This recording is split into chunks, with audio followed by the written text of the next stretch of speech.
নমস্কার।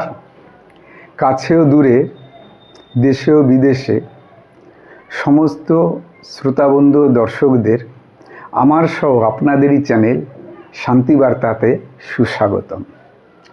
আজকের ভিডিওর হেডিং দেখে নিশ্চয়ই আপনারা অনুধাবন করতে পারছেন, সম্পূর্ণ একটা নতুন বিষয়ে অনুধাবন করাবো, যেটাকে বলা হয় সাইকোলজিক্যাল টেকনিক বা ট্রিক।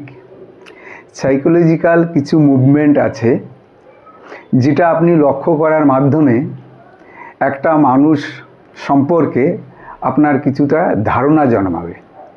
সেগুলোই একে একে ব্যক্ত করার চেষ্টা করছি। তো 1 নম্বরে যেটা বলবো, দ্য জেমস অফ আই।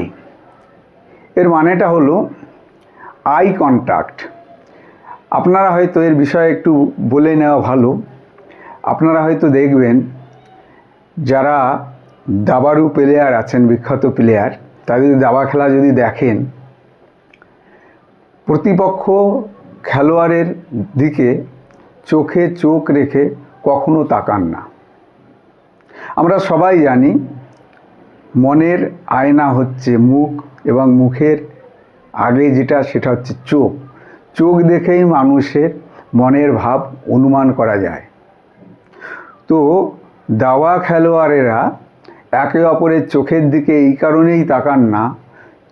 একটা মানুষ আর একটা মানুষের চোখের দিকে যদি 3 সেকেন্ড তাকিয়ে থাকেন, তাহলে গভীরভাবে অনুভব করলে বুঝতে পারা যায় যে ওই ব্যক্তির নেক্সট পদক্ষেপ কী, নেক্সট চালটা কী দিতে পারেন, বা নেক্সট মনোভাব কী।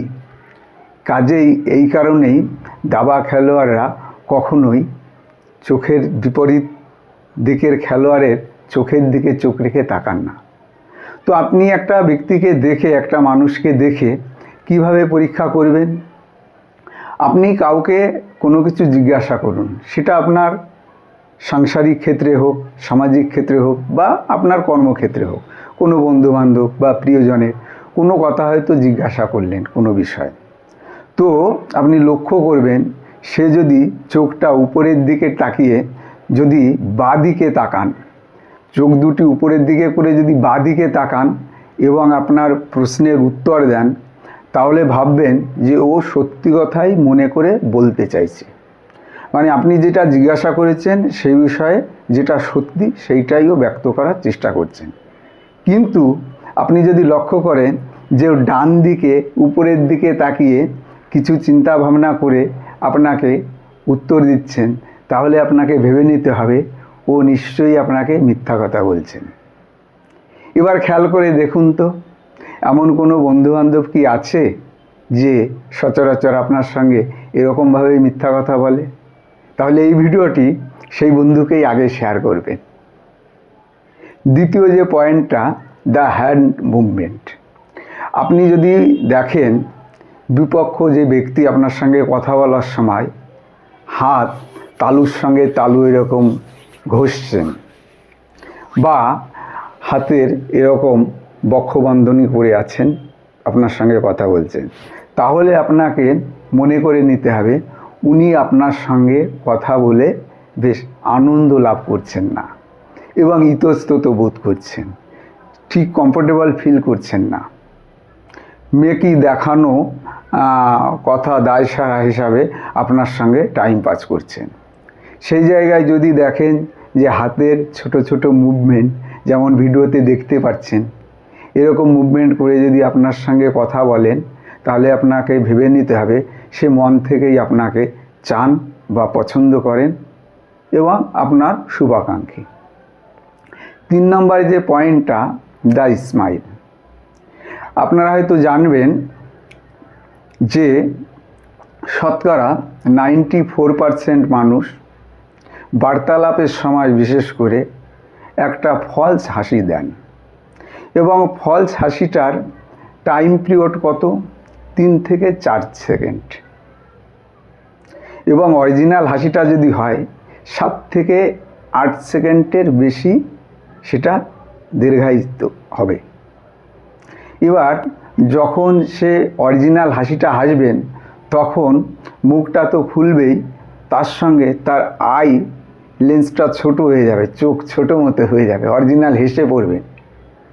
আর যদি আপনি লক্ষ্য করেন যে মুখটা খুলে হাসার চেষ্টা করছেন কিন্তু চোখের কোনো চেঞ্জিং নেই এবং সামান্য কিছু মুহূর্ত হেসেই বন্ধ করে নিলেন 3 থেকে 4 সেকেন্ড, তাহলে ভাবতে হবে সেই ব্যক্তিটি আপনার সঙ্গে হ্যাপি বা সুখী নেই, সে আপনাকে লোক দেখানো বিহেভিয়ার করছেন আর কি, মন থেকে আপনাকে পছন্দ ঠিক করছেন না।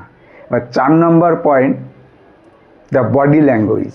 এখানে বডি ল্যাঙ্গুয়েজ বলতে বোঝাতে চাইছে কি, যে আপনার সামনাসামনি দাঁড়িয়ে আছে কিন্তু আপনি লক্ষ্য করবেন সে কথা বলার সময় তার বিশেষ করে পায়ের যে মুভমেন্ট বা কোন দিকে দিশা করে সে পা দুটো রেখেছে। হয়তো সামনাসামনি চেয়ারে বসে আছেন, পা যদি একটা নির্দিষ্ট দিক কেন্দ্র করে যদি থাকেন তাহলে ভাবতে হবে তিনি এখানে বেশিক্ষণ থাকতে চাইছেন না, ইতস্তত বোধ করছেন এবং কমফোর্টেবল ফিল করছেন না, তিনি এখান থেকে যতটা সম্ভব তাড়াতাড়ি প্রস্থান করতে চাইছেন। কিন্তু সেক্ষেত্রে যদি দেখেন পাটা আপনার সামনের দিকেই রেখে বেশ মনোযোগ সহকারে আপনার সঙ্গে বার্তালাপ চালিয়ে যাচ্ছেন, তাহলে মনে করবেন তিনি আপনাকে পছন্দ করেন এবং যে বিষয়ে আলোচনা করছেন সেখানে 100% ওনার মন আছে। এবার 5 নম্বর যে পয়েন্টটি বলবো, দ্য লিপস, মানে ঠোঁটের অঙ্গভঙ্গি দেখেও আপনি বিপরীত প্রান্তের ব্যক্তি বা মানুষটিকে চিনতে পারবেন যে তিনি যে কথাগুলি আপনার সঙ্গে বলছেন সেগুলি কি সঠিক বলছেন না মিথ্যা বলছেন। যদি কোনো প্রশ্ন আপনি করেন বা কোনো কথা জিজ্ঞাসা করেন এবং তার উত্তর দেওয়ার সময় সে যদি তার ঠোঁট দুটি মুখের ভেতরের দিকে নিয়ে যায়, এরকম করে যদি সে বলতে থাকে বা ঠোঁট কামড়াতে থাকে, তাহলে আপনাকে ভেবে নিতে হবে সে পুরো আপনাকে গল্প বানিয়ে বলছে। বা কথা বলার সময় যদি তার ঠোঁটের উপরে এরকম হাত নিয়ে যান বা ঠোঁটের চারিদিকে এরকম হাত বুলাতে থাকেন, তাহলেও ভেবে নিতে হবে যে তিনি সঠিক কথা বলছেন না, তার ভেতরে কিছু লুকানো আছে বা তিনি খুব টেনশন ফিল করছেন। কিন্তু সাবলীল ভঙ্গিতে যদি তিনি কথোপকথন করেন, কথাবার্তা জবাব দেন, তাহলে এবং কনফিডেন্টের সঙ্গে আপনার যত জিজ্ঞাসা বলে দেন, তখন মনে করতে হবে যে না, এ সঠিক কথাই বলছে। এবার 6 নম্বর যে পয়েন্টটি সেটা হচ্ছে হেড মুভমেন্ট। মানুষ কথা বলার সময় আপনি লক্ষ্য করবেন যে ব্যক্তি আপনার সঙ্গে কথা বলছেন, তো আপনি কোনো কিছু জিজ্ঞাসা করছেন, তো ওই সময় সে মাথা খুব হেলিয়ে আপনার কথায় সায় বা প্রস্তাবকে সমর্থন করছেন বা মাথা না প্রস্তাবের সময় মাথা খুব হেলিয়ে দুলে নাড়াচ্ছেন, তখন ওই সময় আপনাকে মনে করে নিতে হবে যে এই ব্যক্তি খুবই ব্যস্ততার সঙ্গে আছেন, ইনি এখানে আর টাইম দিতে চাইছেন না, ইনি খুব তাড়াতাড়ি এই স্থান পরিত্যাগ করবেন, তিনি আপনার সঙ্গে ভালো কোনো ফিল করছেন না। কিন্তু সেক্ষেত্রে আপনাদের আলোচনার বিষয়ে ওই সময় যদি তিনি মাথাটা কিঞ্চিত কাত করে আপনার সঙ্গে ধীরে ধীরে কথা বলতে থাকেন, তাহলে মনে করে নিতে হবে তিনি আপনাকে খুব পছন্দ করছেন বা আপনার বিষয়টা তার খুবই গ্রহণযোগ্য বলে মনে হয়েছে এবং খুবই কেয়ারফুলের সঙ্গে আপনার বিষয়টা তিনি উপভোগ করছেন। 7 নম্বর এবং লাস্ট পয়েন্ট যেটা বলবো সেটা হচ্ছে দ্য টুথ মুভমেন্ট, মতলব সে সত্যি বলছে কি মিথ্যা বলছে আপনি কিভাবে বুঝবেন। হঠাৎ আপনি তাকে একটা প্রশ্ন করে চুপ করে যাবেন, ওই মুহূর্তে যদি আপনি দেখেন যে ও খুব ব্যস্ততা বা দৃঢ়তার সঙ্গে ও কথাটার অ্যান্সার দিচ্ছে, তাহলে মনে করে নিতে হবে ও সম্পূর্ণ ভুল কথা বলছে আপনাকে।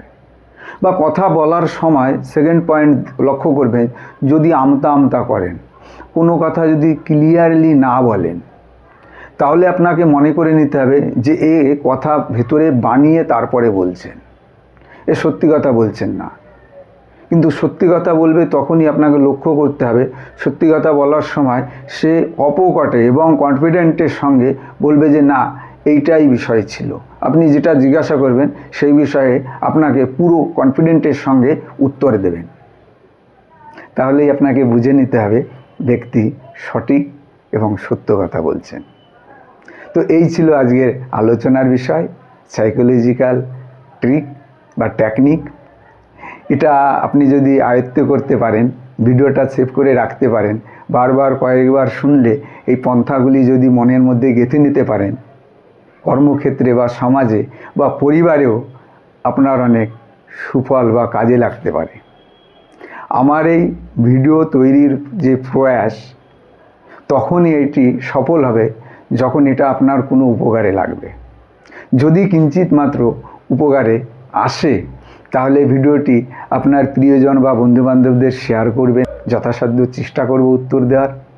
অনেক ব্যস্ততার ভেতরেও আমি ভিডিও করার চেষ্টা করি, কারণ একটাই, মনের ভাব আপনাদের প্রকাশ করা এবং আপনাদের মন বোঝা। আপনারা যদি কমেন্ট করে কিছু জিজ্ঞাসা করেন বা বলেন, তখনই আপনাদের আমি বুঝতে পারব। তো আশা করি আপনারা আমার সহযোগ দেবেন। এই আশা রেখেই আজকের ভিডিও এখানেই সমাপ্ত করছি। সবাই ভালো থাকবেন, সুস্থ থাকবেন, এই প্রার্থনা করে নমস্কার।